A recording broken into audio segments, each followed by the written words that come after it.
Today, let's go over some tips and tricks for sewing with silk scarves. Welcome, I do sewing and DIY related content, and today we are talking about sewing with silk.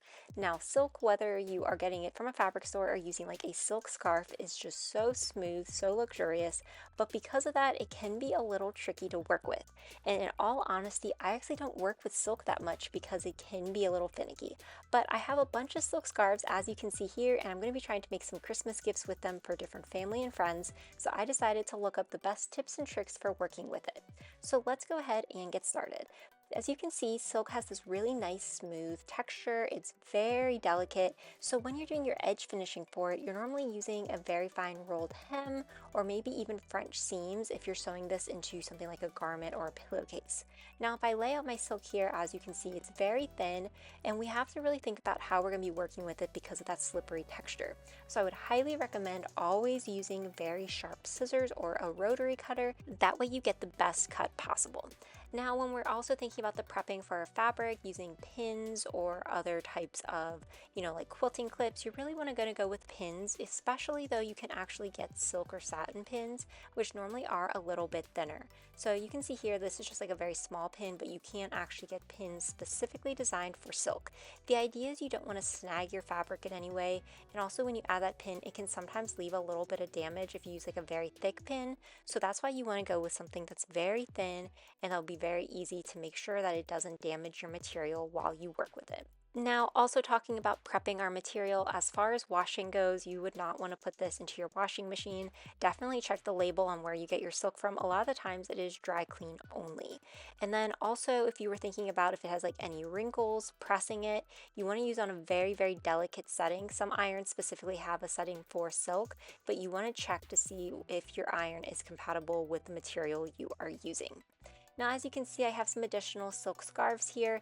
Most of the time, especially if you do get a silk scarf, it will come with these nice finished edges, which are just a rolled hem. You can do a rolled hem on your sewing machine or on a serger.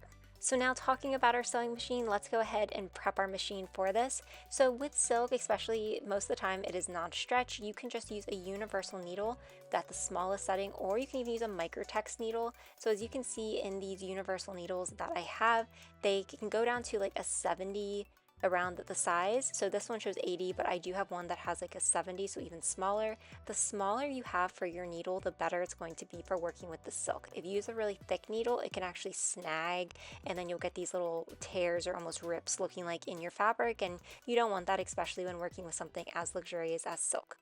So here you can see I'm just going to cut a little bit of my silk. So I'm using very sharp fabric shears. They go through very nicely.